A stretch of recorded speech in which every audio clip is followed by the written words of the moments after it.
Right, Bernie, this is me, Tommy Joyce. I'm here with the boys this morning with all the bit of trouble that's going on. I've seen bits of videos flying about last night. The boys have come to me this morning to ask for fights. So Bernie, I'm going to put it straight now, my old pal. I've got no arguments with you or any of your people, as these are all an old family as well. This is how it is, Bernie. You have got to come out and fight you and your three brothers. There's four brothers here wanting to fight for you. There's no fights for cousins or nephews or whatever. No! Moosey Ward is your boss! He's your boss! Every window, Johnny, I'll always be your boss. Tell Anne-Marie, get out! And Moosey Ward is Thomas's boss! Up and come out! Tell her come out to me! Tell her come out! Tell your prostitute to come out! Is she coming out? Is she? Is she coming out?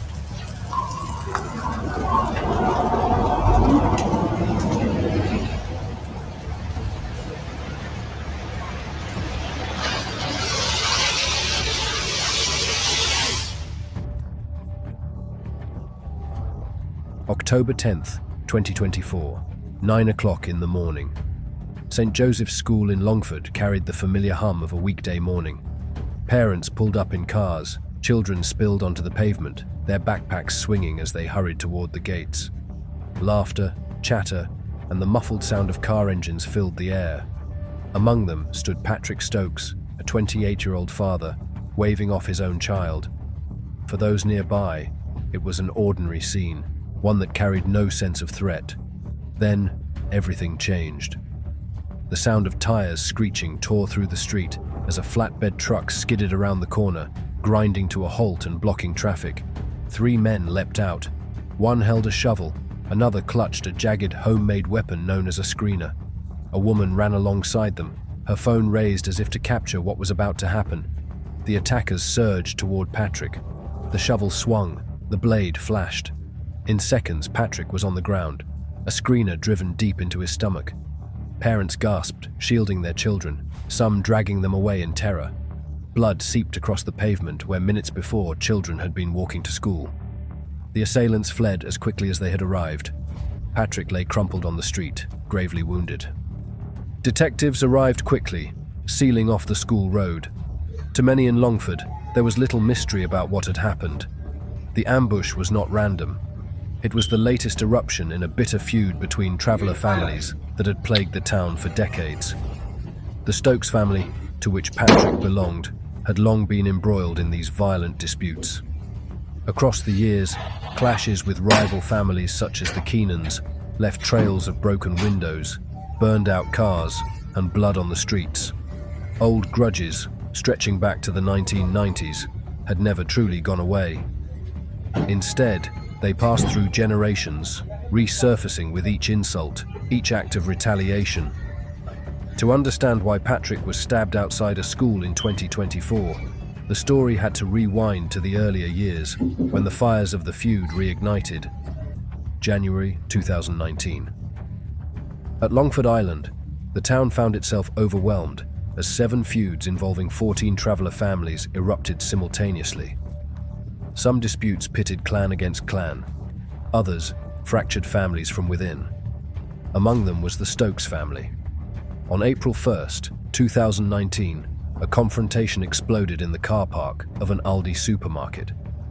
The incident began with Kate Stokes, her boyfriend Daniel Lawrence, and her mother Margaret. Tensions had been simmering for weeks, fueled by disapproval of Kate's relationship with Daniel. That day, Margaret accused Kate of insulting her father. Voices rose. Then Margaret slapped her daughter. Daniel stepped in, but the conflict escalated. Kate's younger sister Chantel, only 17, sprayed Daniel in the face with deodorant, leaving him disoriented. Suddenly, Kate's brother, Kevin Jr., appeared with a knife. In a frenzy, he stabbed Daniel multiple times, in the head, stomach, back, and arm. The attack was vicious. Daniel was rushed to hospital with horrific injuries, requiring more than 500 stitches. Against all odds, he survived. What followed revealed the Stokes family's fierce sense of loyalty. Kevin Jr. fled to Northern Ireland. Chantel, under parental pressure, falsely confessed to the stabbing in order to shield her brother. Margaret supported the lie. Later, a judge would condemn their actions as shameful and reckless. By February 2022, the truth could no longer be hidden. Kevin Jr. was sentenced to over 3 years in prison, plus an additional year from a previous suspended sentence. Chantel received community service and a suspended sentence. The Aldi car park incident showed not only the family's willingness to fight, but their determination to protect each other, even at the cost of the truth. After the Aldi stabbing, guards intensified their crackdown. Operation Shaker saw raids on homes and the seizure of weapons, sawn-off shotguns, machetes, hatchets, and even hockey sticks. By late 2020, 13 individuals had pleaded guilty to feud-related crimes, and for a brief time, Longford experienced a fragile calm. By early 2021, authorities believed they had curbed the worst of the violence. The community breathed easier, but the peace was deceptive. During Christmas of 2021, the smallest of slights reignited the flames. At a festive gathering, a member of the Keenan family refused to take a photo with a member of the Stokes family. To outsiders, it might have seemed insignificant.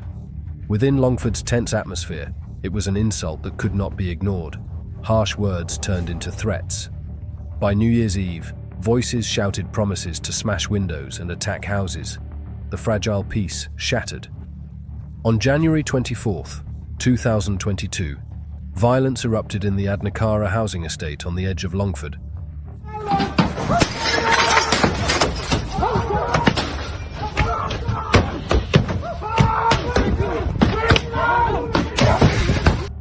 In just 20 minutes, guards received 23 frantic calls. Up to 30 members of the traveller community were caught in the chaos. Masked men carrying weapons roamed the estate.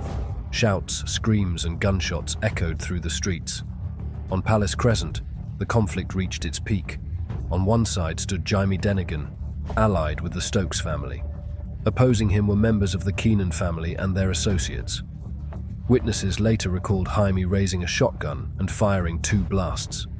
Seconds later, a white Ford Transit van came hurtling down the road.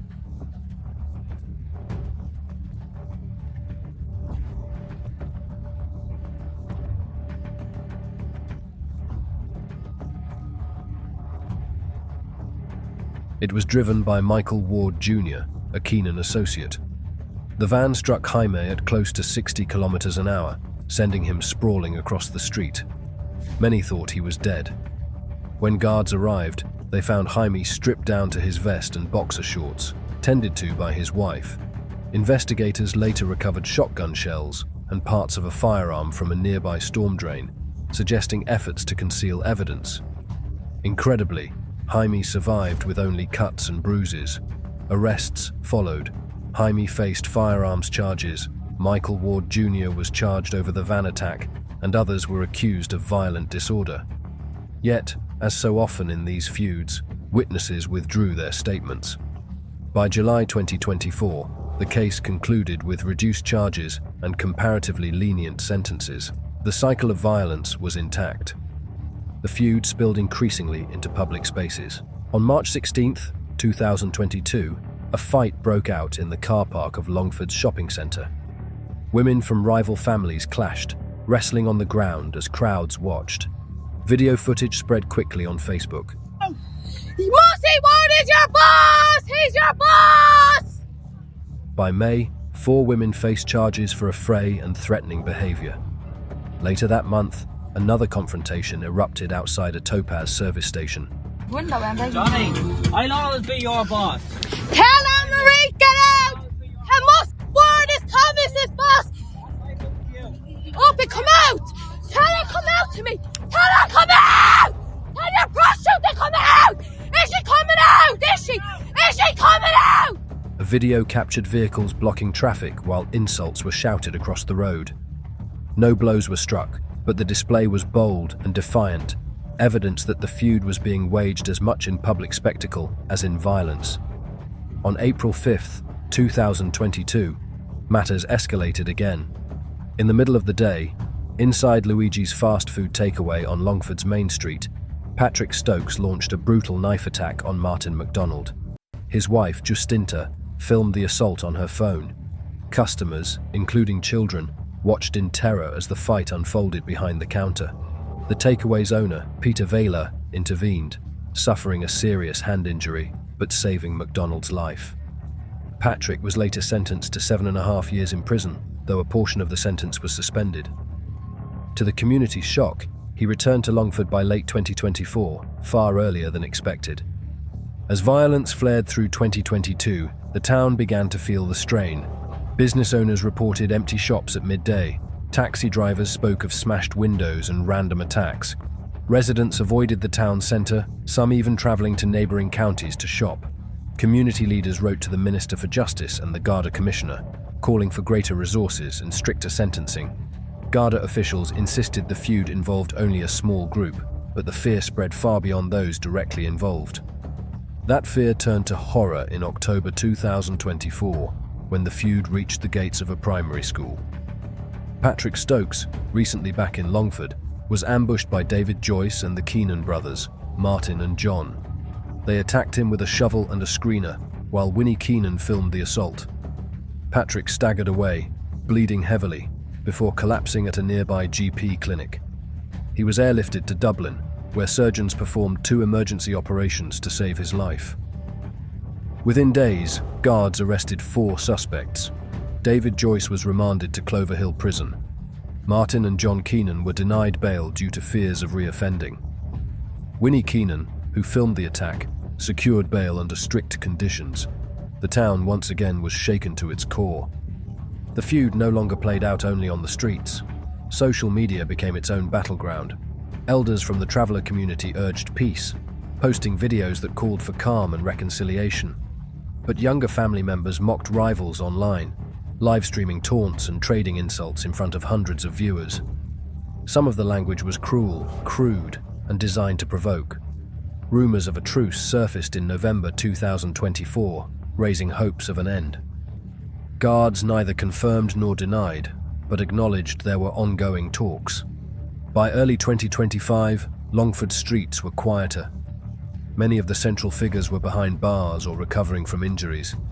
Patrick Stokes was still healing. David Joyce, Martin Keenan, and John Keenan awaited trial for the school ambush. Jaime Denigan and others served time for earlier clashes. The lull brought a measure of relief to Longford, but guards knew better than to call it peace. The feud was an open wound. Every sentence, every release, every trial held the risk of sparking new violence. For now, Longford lives in uneasy calm, but the memory of blood on the pavement outside a school, the echoes of screams in a takeaway, and the sight of families clashing in public places remain etched into the town's collective memory. The feud is not over. It sleeps, waiting for the next spark. That is it for today's video. Let us know in the comments section what you think about this story, and I will see you in the next video.